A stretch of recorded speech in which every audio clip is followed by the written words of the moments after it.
Next way if a N plus B n, ये most important sum है। Same सम GP में आएगा आपका, सेम सम एपी में आएगा और ये 4 मार्कर आता है। इसमें आपने आंसर भी याद रखना है, एन की वैल्यू फाइंड करनी है। एक सम में एपी वाले में दोनों में आती है, एक में -½ आती है और एक में शायद 1 आती है, तो ये वैल्यूज आपको पता होनी चाहिए।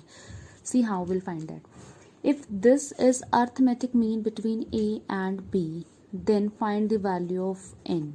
2 नंबर के बीच की बात हो रही है, सिर्फ एक अर्थमेटिक मीन की, तो वो तो सीधा एवरेज हो जाती है।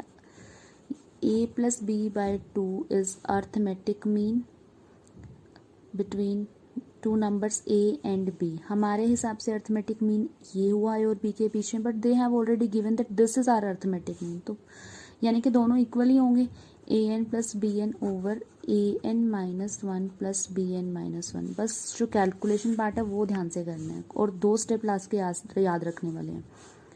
तो क्या करें, ये पावर 1 है तो ये आपकी पावर मल्टीप्लाई होगी, तो you will get a n, then you will be getting b n, then a b N -1 plus b a N -1 और this is what 2an plus bn। सबको इस साइड ले आओ तो you get an plus bn minus abn -1 minus ban -1 is equals to 0। Grouping should be very clear.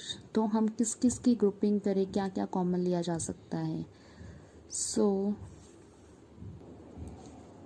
यहाँ से आपका a common है और यहाँ से आपका b कॉमन है, तो इन दोनों टर्म्स में से अगर आप a कॉमन लेते हो तो you are left with an -1। How an है, अगर मैं उसमें +1 और -1 कर दूँ, अगर मैं 1 कॉमन ले जाती हूँ तो मेरे पास बचता क्या है, n -1।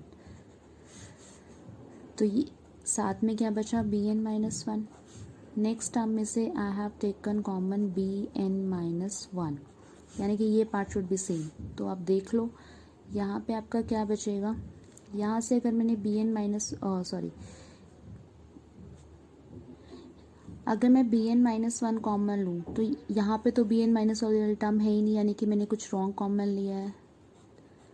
अगर सिर्फ b कॉमन ले, अब ठीक है, अगर हमने यहाँ से b कॉमन लिया तो अंदर क्या बचा आपका माइनस का, क्योंकि मैंने माइनस का ले लिया कॉमन, माइनस का bn -1 एंड यहाँ पे आपका बचा प्लस का an -1 इज इक्वल्स टू 0। इन्हीं स्टेप्स में गड़बड़ होती है। So a minus b and an -1 minus bn -1 is equals to 0। तो इधर दिस 0 और दिस 0, ये तो पॉसिबल ही नहीं है। अब आपके पास आ गया an -1 is equals to bn -1। अब क्या गलती होती है यहाँ पे, हमें ढूंढना है n की वैल्यू। तो यहाँ पे कुछ लोग क्या करेंगे, पावर सेम है तो यहाँ से आप लिख दोगे कि a is equals to b, which is not required. हमें तो ढूंढना n है, तो ये तो हमने करना नहीं है। हम क्या करेंगे, will do an -1 upon bn -1। अब आधे लोग यहाँ पे 0 लिखेंगे, जबकि आएगा क्या 1।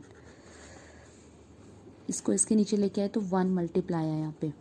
सो अब यहाँ पे क्या होगा, a बाई बी की power I can write n -1 और यहाँ पे a बाई बी की पावर मैं लिख सकती हूँ 0, किसी की भी पावर, क्योंकि बेस सेम बनाने हैं और ऐसे तो हमारा n ख़त्म ही हो रहा है, वैनिश हो रहा है, जबकि हमें n ढूंढना है। तो इसलिए बेस सेम बनाने के लिए you have to make it a by b. तो n -1 is equals to 0। Indices सबने किया हुआ है last year, last to last year sorry 9th में। n -1 is equals to 0, n is equals to 1। GP वाले सब में आई थिंक -½ आंसर आता है।